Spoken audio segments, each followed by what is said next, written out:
Spoilers. Spoilers. Spoilers. I like that word. I thought you might.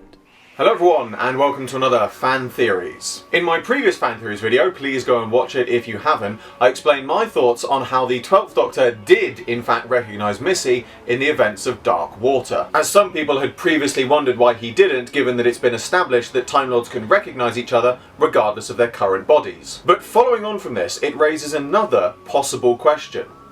Why didn't the first Doctor recognise the Master during the events of the 5 Doctors? Well, this time the answer is actually fairly simple, because the Master was in a stolen body. It has been established in novels such as First Frontier, and also in the Big Finish story Dust Breeding, that whilst the Master took over Tremis's body, his possession did not extend into transforming it into a full Time Lord body, and he still therefore retained some Traconite DNA. So it is likely that this prevented the first Doctor from recognising him. Perhaps he had an inkling, but he was not certain. But that idea of an inkling is what leads up to the next part of this theory. The Master tells the first Doctor they were at the Academy together, but still doesn't confirm his identity. Do I know you, young man?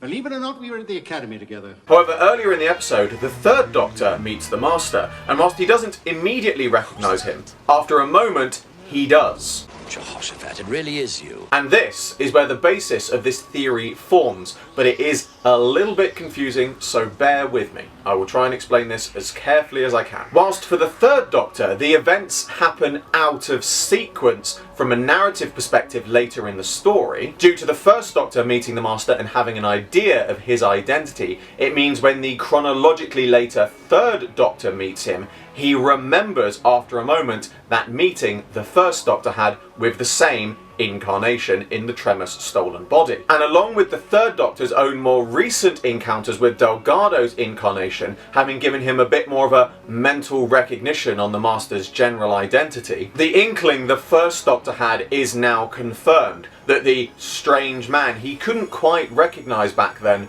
was indeed the Master. Now, as has been established before, sometimes when multi-Doctor events occur, due to the timelines being out of sync, each individual Doctor cannot always retain memories of those events. However, as both of these encounters with the Master take place with only one Doctor present, it is likely that the Doctors did in fact retain some memories of these encounters, with only minor things being forgotten. Such as the first Doctor not remembering that during his encounter a future companion of his was present, which also explains why he doesn't recognise Tegan when he meets her later in his life as the 5th Doctor. As a side note, I also put forward the idea that as the Ainley incarnation was known to disguise himself many times around the Doctor without the Doctor recognising him, it is likely that he always had some sort of perception filter on him at any given time. So when he meets the Doctor in disguise, the combination of his disguise, a perception filter, and the fact that he is not in a fully Time Lord body helps him mask his identity from the Doctor until he is ready to reveal himself. Thus explaining why many meetings between the Ainley incarnation and various Doctors throughout the classic series, he manages to go unnoticed until the opportune moment. But that brings to a close another Fan Theories. As always, I hope you all enjoyed this video. Like, favourite, subscribe, share, it really helps me out a lot. Check the description below for a link to my Patreon. I'm doing my very first figure animation and you can get involved. There's exclusive content and rewards for those who do so, and funding my Patreon in any way gets your name at the end of my videos. I salute you all, and I will see you with another video very soon.